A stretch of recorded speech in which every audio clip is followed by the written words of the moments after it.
Hi everyone, I'm here for chemo today. This is Trodelvy number 9, cycle 6, infusion number 1. And I wanted to talk about Trodelvy in general. So kind of what to expect and some of my tips for mitigating the side effects. You see, this is my view today. Very nice. So just to introduce myself, I am Michelle. This is my channel where I am documenting my journey with stage 4 metastatic triple negative breast cancer, adrenal insufficiency, and anything else that I might find interesting. So Trodelvy is a cancer drug, a chemotherapy for stage 4 triple negative breast cancer specifically, at least for now. The drug name is sacituzumab or sacituzumab, but Trodelvy is the brand name. And again, I am stage 4 cancer as of January of this year. It's now June. I was initially diagnosed in 2023 with stage 3 breast cancer and went through all of the standard treatments back then, but it came back. And so here we are. It's currently in my liver and my spine. So that's why I'm back in chemo. So for Trodelvy, the cycle is 21 days, and you get infusions on day 1 and day 8 of that 21-day cycle. What to expect on chemo day.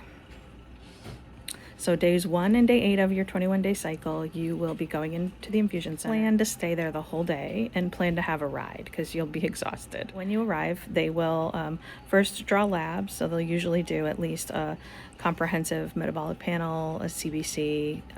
My doctor also checks my magnesium levels, and sometimes they'll add other labs based on your symptoms or whatever. They'll also check your vitals, so they'll do your height and weight, blood pressure, pulse ox, temperature. They'll check you over. The nurses will ask you if you've had any side effects, if you have any pain, all that stuff, every visit. I did want to mention that if you have a port, like I do, you can have them access the port to draw your labs. But a lot of infusion centers will just use a vein to draw your labs ahead of time, because if there is some reason that they suspect you may not get your infusion, then they don't need to access your port. But you can request that they use that if you have it. So if they use the vein after they draw your labs and everything comes back good, then they will bring you back and access your port. Once you get the all clear, then you'll go in for your infusion. They'll start your fluids usually and then do the pre-meds. So you will get a significant amount of pre-meds with this. So pre-meds that they give you with Trodelvy, and I think everybody pretty much gets some sort of variation of this cocktail, but you get a steroid. So dexamethasone is the steroid of choice, I think, for most people. This is oral tablets that they have you take. So dexamethasone, Tylenol, a Pepsid, and a Zyrtec. This infusion center that I am at, affiliated with Yale, uses Zyrtec instead of Benadryl, but some places are using Benadryl still. When I came through stage 3, Benadryl was the antihistamine of choice as a pre-med. Now it's Zyrtec. So those are the 4 medications you get orally, and then IV, there are 2 antiemetics. One is Aloxi, and one is called Cinvanti. The Cinvanti has this interesting effect, especially for an IV medication, that as they're pushing that into your IV, you taste it, and it tastes horrible. So I highly recommend having some really strong mints, like Altoids or something, with you to kind of kill that taste while it's going in. Once they're done, the taste goes away, and it's not in your mouth, so it doesn't linger. So that's good, but there is this kind of horrible taste. So those are the pre-med cocktail that happens a half hour before your Trodelvy infusion. And then for me, at the very first infusion, I had a reaction where I started to get this like really warm sensation in my tummy, and like I was going to really urgently need to use the bathroom, when they stopped the infusion and gave me some atropine at that time during that infusion. And so now they just give the atropine right at the beginning of the infusion. So your pre-med cocktail, the steroid, the antihistamine, the Pepsid, and the Tylenol all happen a half hour before, and the 2 IV meds, the antiemetics, Aloxi and Civanti, that all happens a half an hour before, and then you wait. And they usually will start fluids at that time or even before you get your pre-meds as well, just to get some fluids into you. Right before they start the Trodelvy, I get the atropine.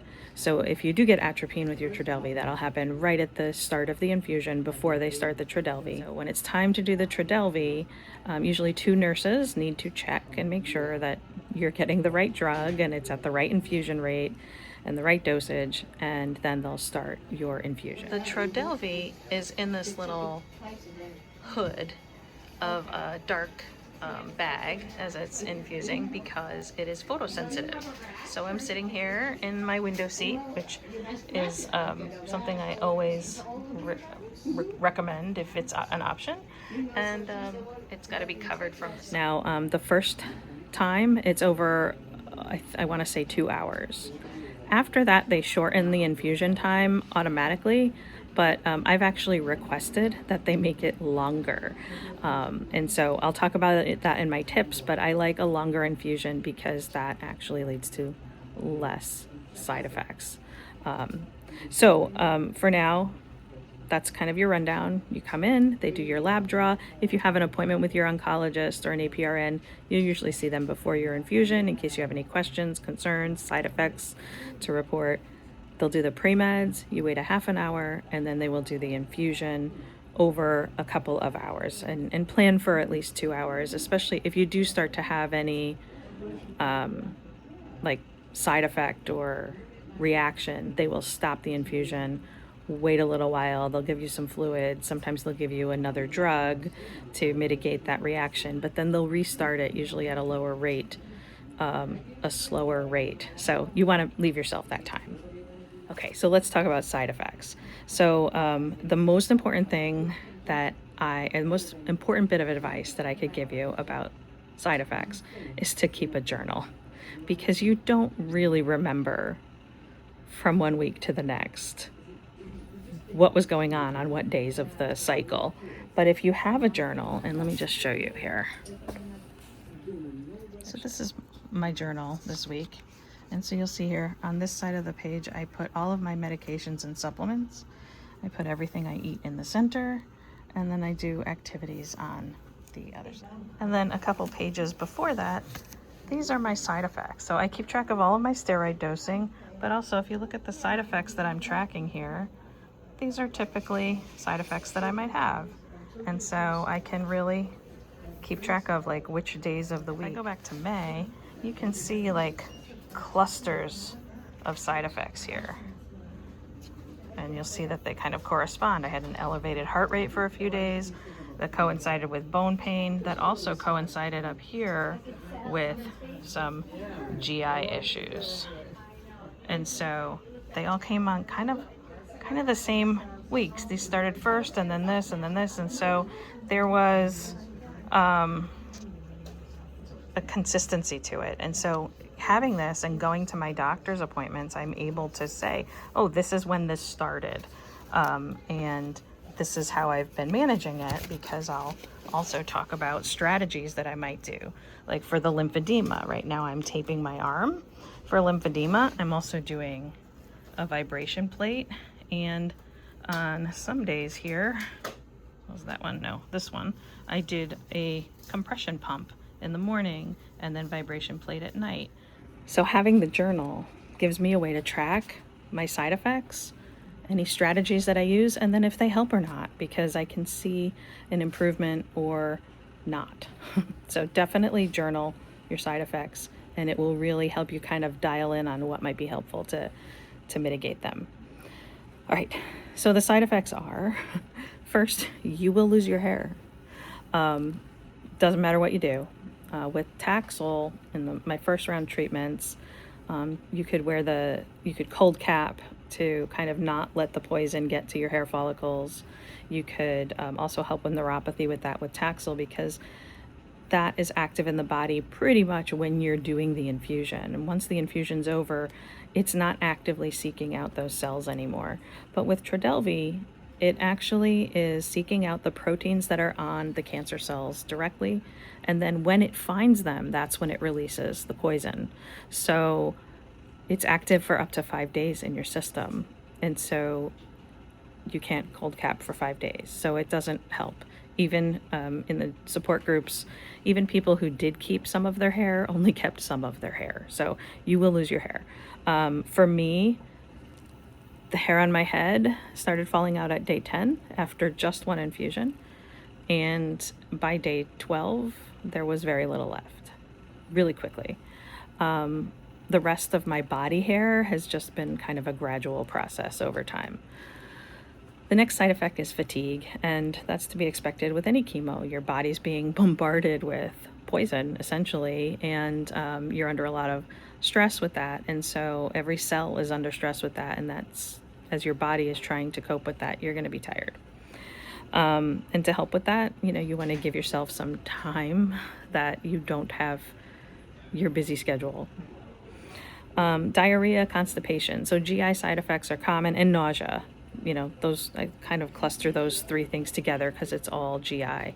But certainly diarrhea and constipation are probably the most common complaints. And usually, and for me, definitely in the beginning, it started with diarrhea.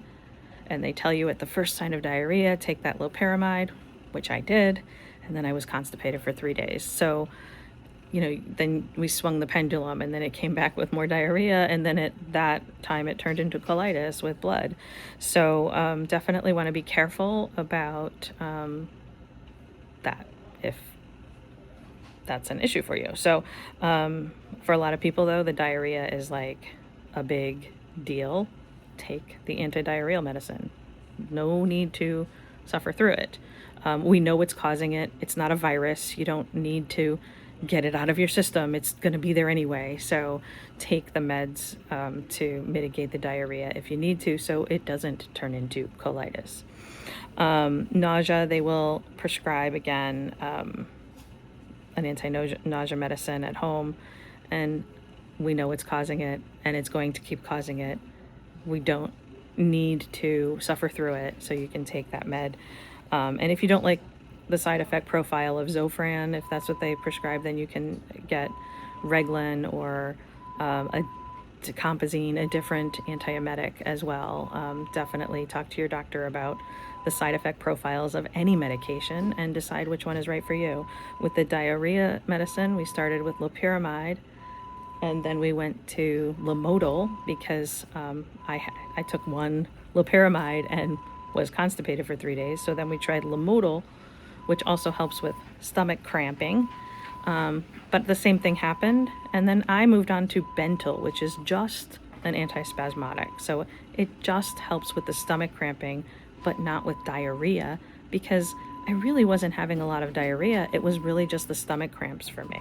And so Bentyl is what I landed on for the GI intestinal stuff.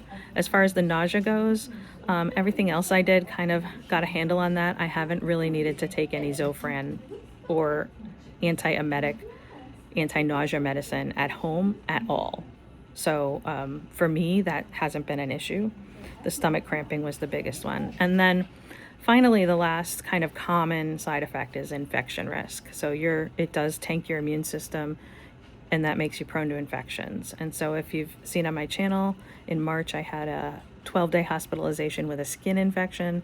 So, your standard protocols for mitigating or reducing your risk of infection, things like taking a shower every day. They have me using something called Dynahex, which is a chlorhexidine body wash, which if you get the one on Amazon, it's really harsh.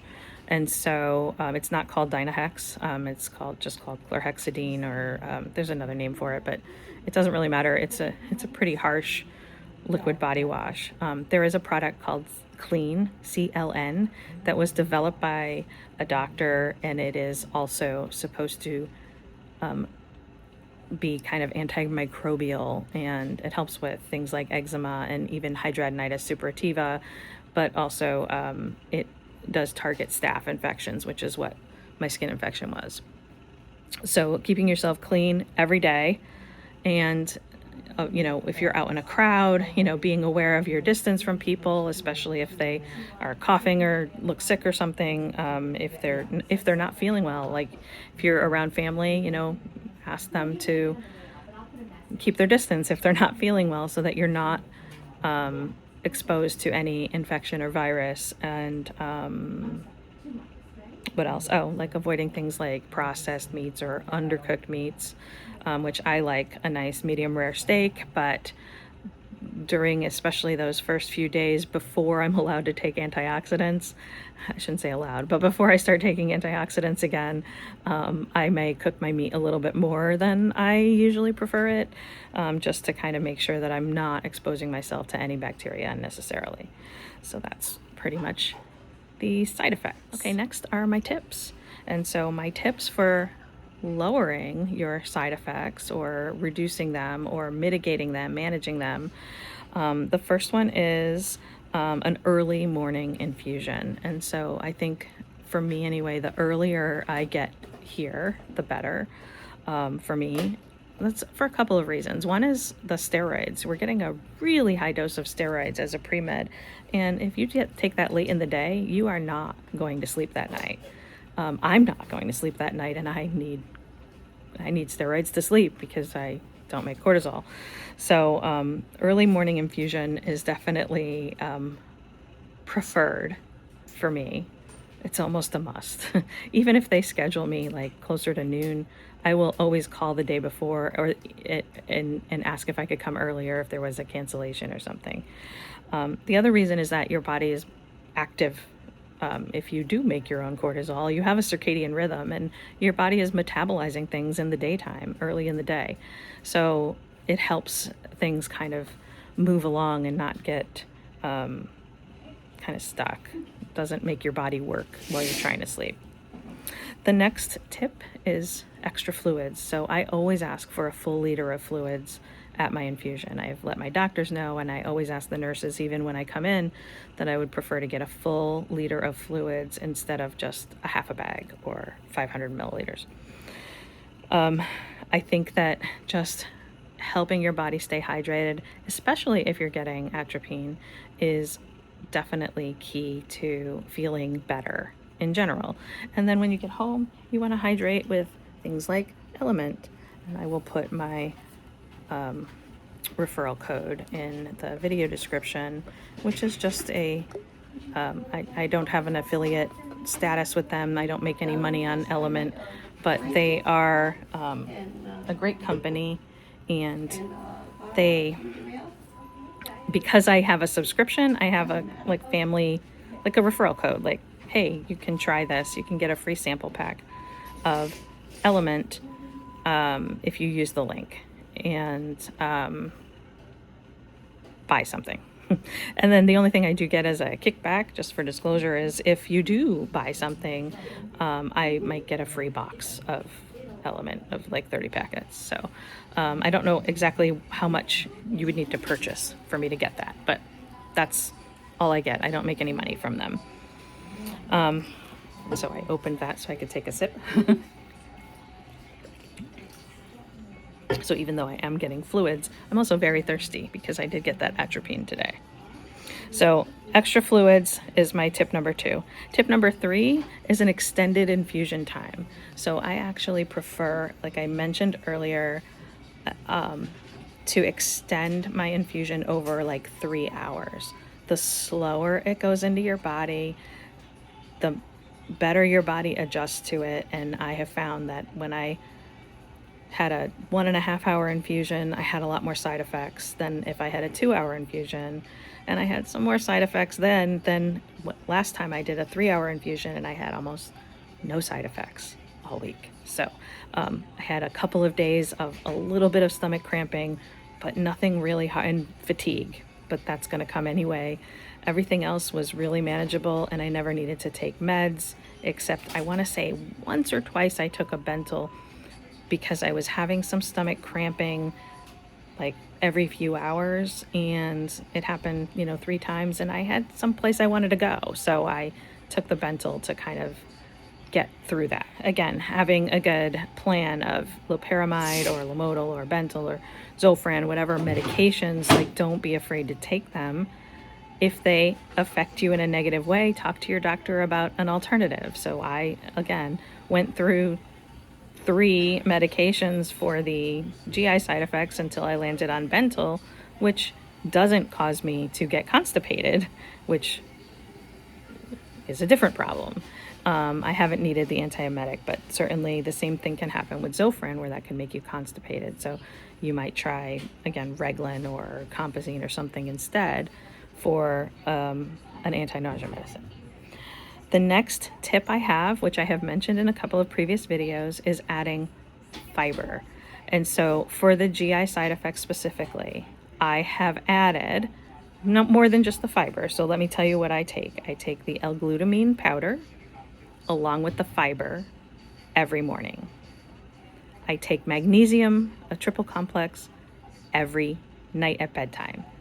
These 2 things together, I think, are the bulk of what kind of keeps me regular and comfortable. So L-glutamine powder, a scoop of that with a scoop of sun fiber. And sun fiber specifically is a fiber supplement that does not cause gas and bloating. It is low on the inflammation scale, and so that's really good. Other things I take through the day is zinc carnosine, usually in the morning. I take a probiotic, and I take digestive enzymes, usually with my big meal of the day, so around dinner time.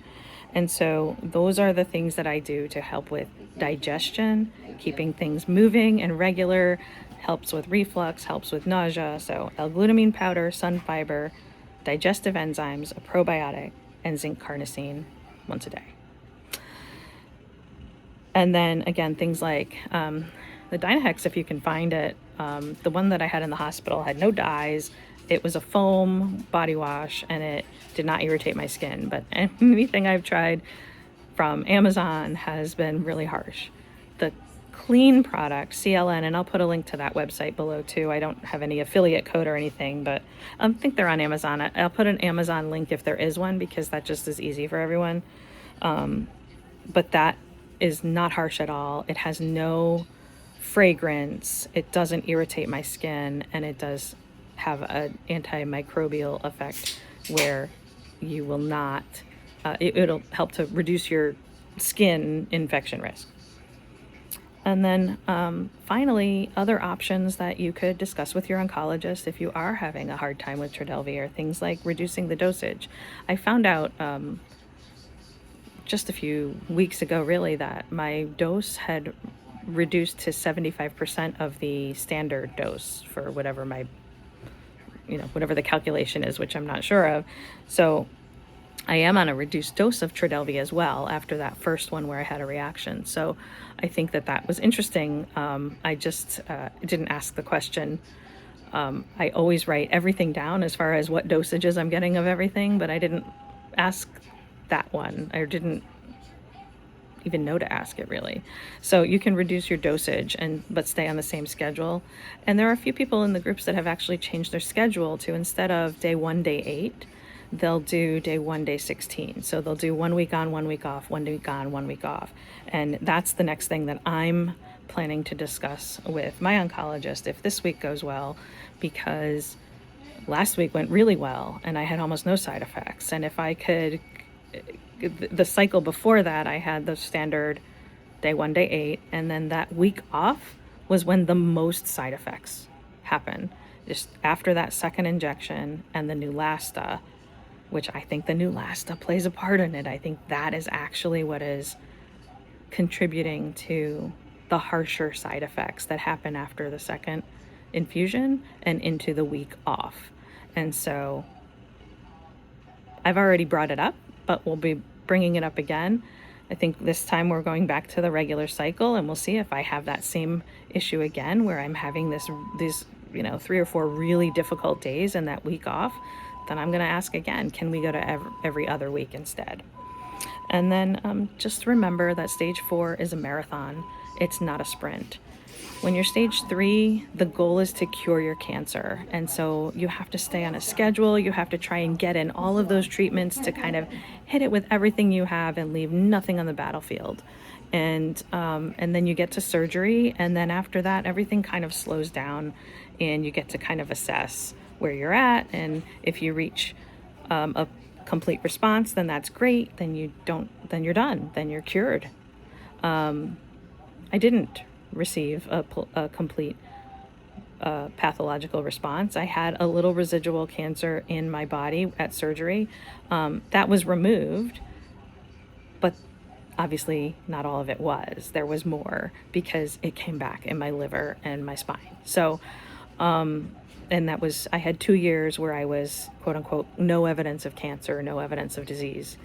So, you know, it can come back and then you're on a marathon. So if there's an event that you need to be present at and don't want to feel like crap, you can take a week off. If you need a break after a certain amount of time, your oncologist will have that discussion with you and say, okay, well, things look good and stable, so you can have a little break and take a vacation. So keep that in mind too, that don't be afraid to ask those questions. Yeah, so I did that. My last cycle number 5, I did day 1, but I did not do day 8 because I wanted to be present and feeling good for my daughter's graduation party from high school and her college orientation day for parents, which was yesterday. So I was able to do that and just take one week off, and now here we are again. I also was able to avoid the Neulasta last time by doing just 1 infusion and then taking a week off, and now we're starting the next cycle, technically a week early. So anyway, have a good day, and let me leave you with my view again. So I'm going to end on a final word, my 3 bits of advice that I always say yes to. Always say yes to the window seat, always say yes to the extra fluids, and always say yes to the heated blanket. Have a wonderful day and weekend, and we'll see you next time.